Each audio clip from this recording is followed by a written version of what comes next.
ഞാനിതിവിടെ വെക്കാൻ പോകുന്നത് അയലക്കറിയാണ് കേട്ടോ. നല്ല അയല, പച്ച അയലയാണ്. അയല നമ്മൾ വൃത്തിയാക്കി എടുത്തിട്ടുണ്ട്.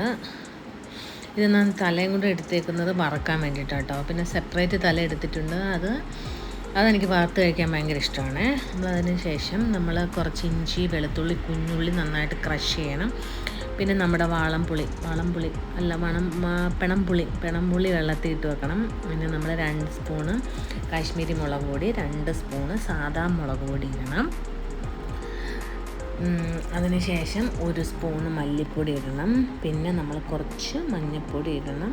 മഞ്ഞൾപ്പൊടി ഇട്ടതിന് ശേഷം നമ്മൾ കുറച്ച് ഉലുവാപ്പൊടിയും കൂടി ഇട്ട് തിളച്ച വെള്ളം ഇതിലേക്ക് ഒഴിച്ച് നമ്മൾ ഇതിനെ മിക്സ് ചെയ്യണം. തിളച്ച വെള്ളം ഒഴിച്ച് നമ്മളിതിനെ നന്നായിട്ട് മിക്സ് ചെയ്യണം. ഈ കട്ടയായിട്ട് കിടക്കുന്നതല്ല, അതെല്ലാം നന്നായിട്ട് മിക്സ് ചെയ്ത് മാറ്റി വെക്കണം കേട്ടോ.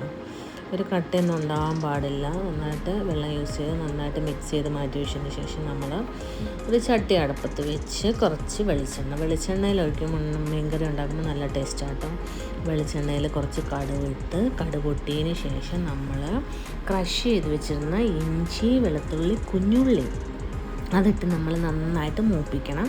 ഒരു പച്ച ചവ മാവുന്നിടം വരെ നമ്മൾ മൂപ്പിച്ച് നമ്മൾ മുന്നേ ഇളക്കി വെച്ച് നമ്മൾ മിക്സ് ചെയ്ത് വെച്ച അരപ്പുണ്ടല്ലോ, അതും കൂടി ഇതിനകത്തേക്കിട്ട് നന്നായിട്ട് നമ്മൾ മിക്സ് ചെയ്ത് എണ്ണ തെളിയുന്നിടം വരെ ഇട്ട് ഇളക്കി കൊടുക്കണം കേട്ടോ.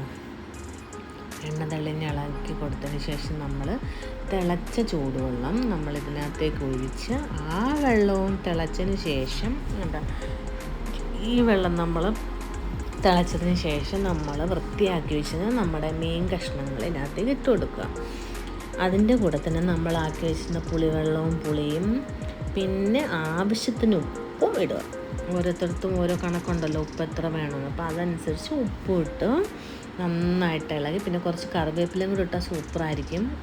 അപ്പം എൻ്റെ കൈ കറിവേപ്പില ഇല്ല, അതുകൊണ്ട് ഞാൻ കറിവേപ്പില ഇടുന്നില്ല കേട്ടോ. നന്നായിട്ട് ഇളക്കി നന്നായിട്ട് തിളയ്ക്കാൻ വെക്കുക.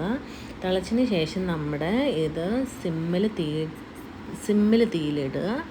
അതിന് ശേഷം നമ്മൾ എണ്ണ തെളിയുന്നു വരുമ്പോൾ എൻ്റെ മീൻകറി റെഡി.